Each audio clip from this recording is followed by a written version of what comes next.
Hello दोस्तों, आप देख रहे हैं ऑल न्यूज़। आप पहली मर्तबा हमारे चैनल पर अगर आए हैं तो चैनल को सब्सक्राइब ज़रूर कीजिए, वीडियो लाइक कीजिए, शेयर कीजिए। आइए चलते हैं आज की खबर की तरफ। नगर निकाय चुनाव नज़दीक हैं और इसी को मद्देनज़र रखते हुए ऑल इंडिया मजलिस इत्तेहादुल मुस्लिमीन ने अपनी खबर कस ली है। इसी के संबंध में पागबड़ा नगर पंचायत मुरादाबाद में ऑल इंडिया मजलिस इत्तेहादुल मुस्लिमीन की एक सभा का आयोजन किया गया। सभा का आयोजन संभावित चेयरमैन प्रत्याशी अरशद सैफी द्वारा किया गया, जिसमें मुख्य अतिथि पश्चिम उत्तर प्रदेश अध्यक्ष मेहताब चौहान व जिला अध्यक्ष मोहित फरगानी, एडवोकेट, प्रदेश यूथ महासचिव एहतशाम मंसूरी, प्रदेश मुख्य महासचिव शमीम अहमद तुर्क, महानगर महासचिव तारिक अनवर आदि मौजूद रहे। किसी पार्टी का हो या किसी सामाजिक आदमी हो, अगर वो संविधान को नहीं मानता तो मेरे भाई हिंदुस्तान के अंदर उसका कोई दखल नहीं, उसका कोई मसाइल नहीं। लेकिन मेरे भाई संविधान में जो हुकूक हमें मिले हैं, अगर उन हुकूकों का हमने सही इस्तेमाल किया तो हमारा जो पिछला समाज है, हम जो दलित से बदतर जिंदगी जी रहे हैं, जिसकी रिपोर्ट हमें कोई हम नहीं मेरे भाई, कांग्रेस की हुकूमत में एक सर्वे कराया गया। उस सर्वे के रिपोर्ट पर कहा गया कि महमूद कमेटी की रिपोर्ट है, रघुनाथ मिश्रा की रिपोर्ट है, सच्चर कमेटी की रिपोर्ट है कि हिंदुस्तान का मुसलमान जो है वो दलित से बदतर जिंदगी जी रहा है। मेरे भाई, हम दलित से बदतर जिंदगी क्यों जी रहे हैं? क्योंकि सियासी तौर पर, सियासी मंच पर हमारा कोई बोलने वाला नहीं है। हमने तो 70 साल से कभी कांग्रेस को वोट दिया, तो कभी समाजवादी को वोट दिया, तो कभी बहुजन समाज पार्टी को वोट दिया। लेकिन मेरे भाई, जब भी मुसलमानों का कोई मसाइल आता है तो इन पार्टी को सुधारने का काम किया जाए। मेरे भाइयों, मैं आपसे ये बात कहने आया हूँ, जब जिंदगी आसान होगी, अगर संविधान को छोड़कर आपने जिंदगी जीने का काम किया तो मेरे भाइयों, न हिंदुस्तान के रहोगे न कहीं और के रहोगे। क्योंकि संविधान के अंदर भीमराव अम्बेडकर ने लिखा है कि सारे समाज जो है वो एक साथ रह सकते हैं। अस्सलाम वालेकुम रहमतुल्लाहि व बरकातहू। मुस्लिम लीग के कायद तुम्हारे कायद नहीं है, मुस्लिम लीग के कायद नहीं है, मुस्लिम लीग के जो नेता हैं वो तुम्हारे नेता नहीं। उस कन्वेंशन में ये कहा गया कि मुसलमानों, कांग्रेस पार्टी तुम्हारी पार्टी है, मुसलमान भोला भाला। लेकिन मुसलमानों ने अपनी बातों को उनको समझा, कांग्रेस पार्टी को 60 साल का इख्तियार दिया। क्या किया? 60 साल की हुकूमत कांग्रेस पार्टी को दी। पहला समय तुम्हारा है, नकीब मिल्लत बैरिस्टर असदुद्दीन। तेरी यादों के चराग नस्ल दर नस्ल तेरा दर्द नुमाया होगा। आज अलीगढ़ मुस्लिम यूनिवर्सिटी के बानी जनाब सर सैयद अहमद साहब की यौम पैदाइश है। आज ही के दिन 17 अक्टूबर सन 1817 में आपने दिल्ली की सरजमीन पर आपकी पैदाइश हुई। आज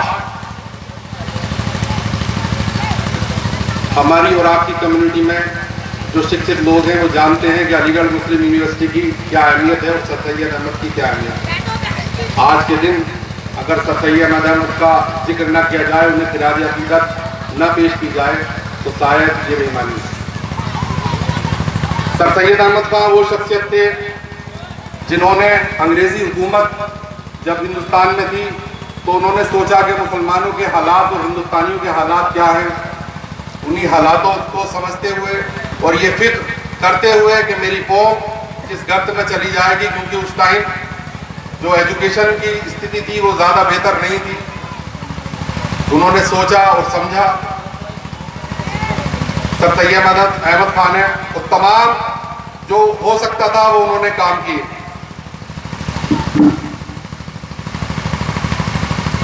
75 सालों से ईंट लेते आ रहे हैं, आपका खून पीते आ रहे हैं। इस बार आप इस काम को करके देख लेना, जो भी सामान दे इनसे ले लेना।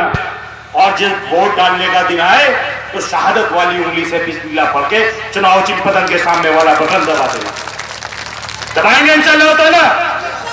एक मौका अपने दलित जब वोट डालने जाता है तो वो ये नहीं देखता कि दाढ़ी वाला है, टोपी वाला है, तिलकधारी है। उसे सिर्फ दिखाई देता है तो क्या दिखाई देता है? चुनाव चिन्ह हाथी दिखाई देता है ना। बताइए, आज भी 2022 के अंदर जहां जितना परसेंट दलित था, बस क्योंकि दलित को पता है तुझे अगर इज्जत इस समाज में मिली है, इस पार्टी की वजह से मिली है, तो मेरे भाइयों अगर अल्लाह ने अकल ना दी तो दलितों को देखकर नकल ही कर लो। एक योजना के साथ अपनी बात को खत्म करूंगा। उठ शेर मुजाहिद होश में आ, उठ शेर मुजाहिद होश में आ, तामीर खिलाफत पैदा कर, जो फिरके फिरके होता है, अब एक जमात तो पैदा कर, अब एक जमात तो पैदा कर। उनका दिल की गहराइयों से स्वागत करता हूं, खैर मकदम करता हूं, अभिनंदन करता हूं। उन्हीं के साथ में मेरे बड़े भाई समीम तुर्क साहब यहाँ मौजूद हैं, मैं उनका भी दिल की गहराइयों से स्वागत करता हूं, अभिनंदन करता हूं। उन्हीं के साथ में हमारे जिला अध्यक्ष आले जनाब मोहित फरगानी साहब यहाँ मौजूद हैं, मैं उनका भी स्वागत करता हूं, खैर मकदम करता हूं। उन्हीं के साथ में पश्चिमी उत्तर प्रदेश के उपाध्यक्ष रईसुद्दीन मलिक साहब यहाँ मौजूद हैं, मैं उनका भी स्वागत करता हूँ। उसी के साथ हमारे बिहारी से चलकर आए खालिद जमा साहब, हमारे हाफिज बारिश साहब, जकीर आइनी साहब, एहसान मंसूरी साहब और हमारे संचालन कर रहे आमिर एडवोकेट साहब, हमारे नगर अध्यक्ष नफीस साहब और मेरे साथी रियासत हुसैन साहब और तशरीफ इस मंच पर तशरीफ फरमा काफी लोग हैं, अगर नाम लूंगा तो बहुत टाइम हो जाएगा। और मेरे सामने मौजूद मेरे बुजुर्ग नौजवान साथियों, मैं आपका भी शुक्रगुजार हूँ, मैं कभी शुक्रिया अदा नहीं करता हूँ, शुक्रगुजार हूँ, हमेशा शुक्रगुजार रहूंगा। आप लोगों को बताना चाहता हूँ मैं, आप लोगों ने आज तक समाजवादी को वोट दिया, बीएसपी को वोट दिया, कांग्रेस को वोट दिया, बीजेपी को तो ना के बराबर वोट दिया आप लोगों ने, लेकिन दिया सबको। अगर वोट नहीं दिया आपने तो एमआईएम को नहीं दिया। और मैं आपको बताना चाहता हूं, इतना वोट देने के बावजूद भी हमारी गिनती कहां है। अगर समाजवादी कभी इलेक्शन हार जाती है तो वो कह देती है अल्पसंख्यक भाग गया, यानी मुसलमान भाग गया, मुसलमानों ने वोट नहीं दिया। बहन जी